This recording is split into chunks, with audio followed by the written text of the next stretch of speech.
Hey guys, it's Angela with Crafty Creations, and today I am putting in an antique quilt back into my quilt frame that I have actually taken the whole quilt apart, gone back and stitched some areas, and it's not perfect. I'll end up taking probably some of these out when I get it quilted and then hand stitch some of these back in where I didn't get all of them machine sewn back on, but I just was going to show you how I pin my quilt top to the quilt frame leader.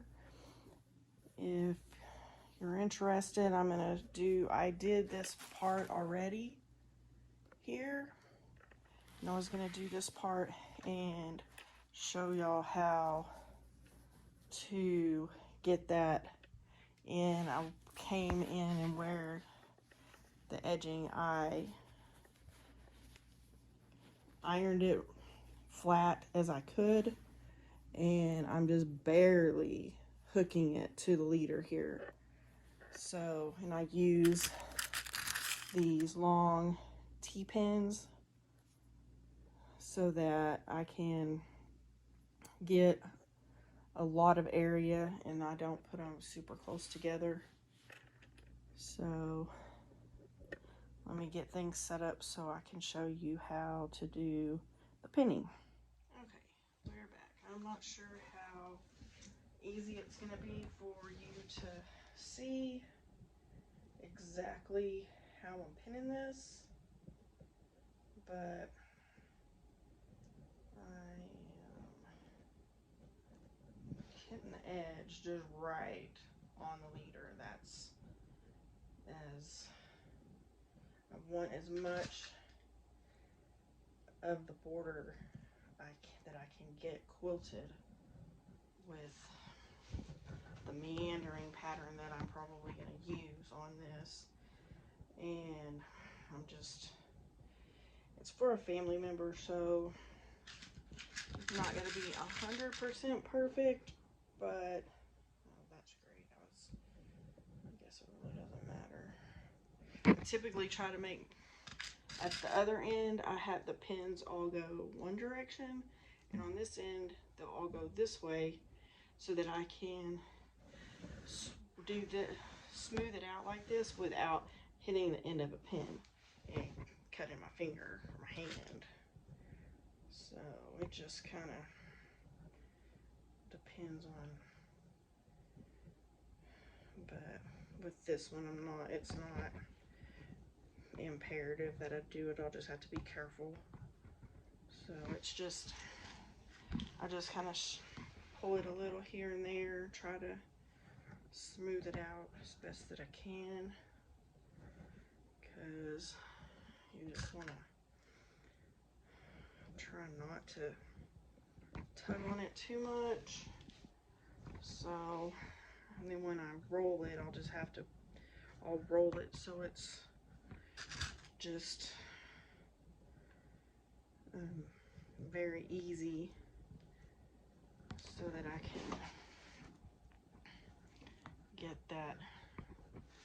I don't know if you can really see, but I just have them all go that way on this one, and when I get done I will go back to, I'll show you when it's finished. Okay, I have got it all pinned, and I'm just gonna we caught a little bit of that, but that's not a big deal. I can get that loose, and then I'm just gonna roll this, and then I'm gonna kind of straighten it out as we need to as we go along. Sorry, excuse my big mess.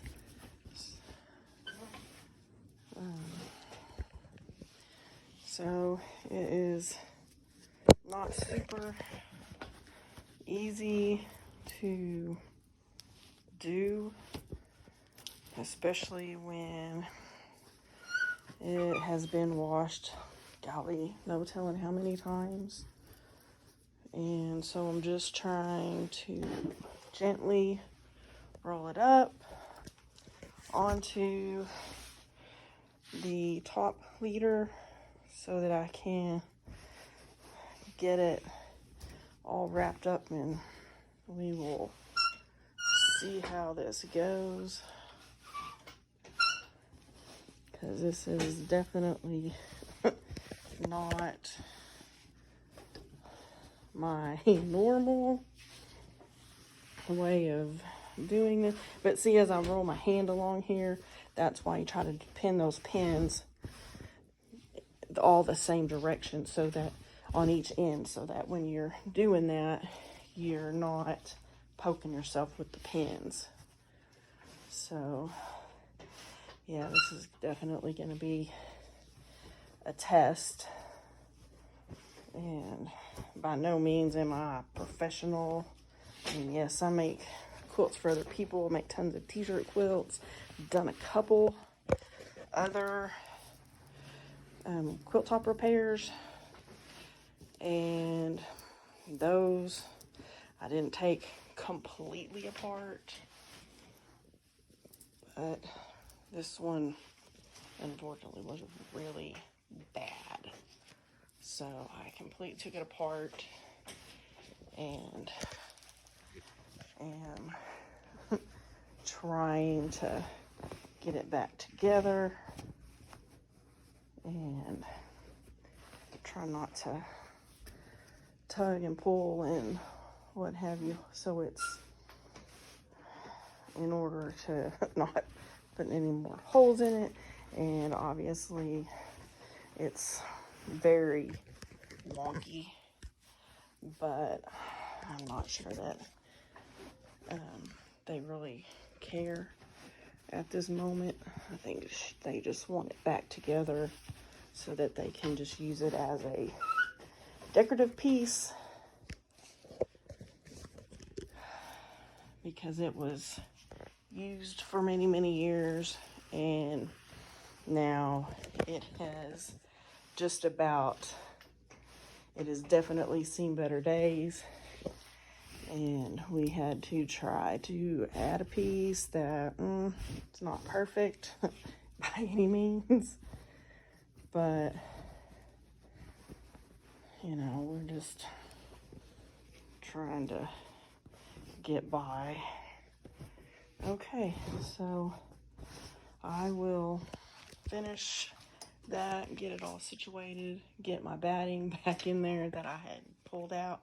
And here's a machine I have, and I really like the machine. I haven't had it, I've had it probably a year and a half, and have loved every minute of it. I had one that didn't have the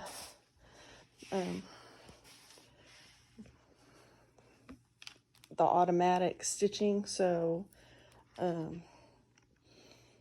this is definitely a huge upgrade. Of course, it was a big upgrade in money as well. So, but you know, it has done wonders, and I have loved every minute of it. So let me get this situated, and then I will come back and show you some more.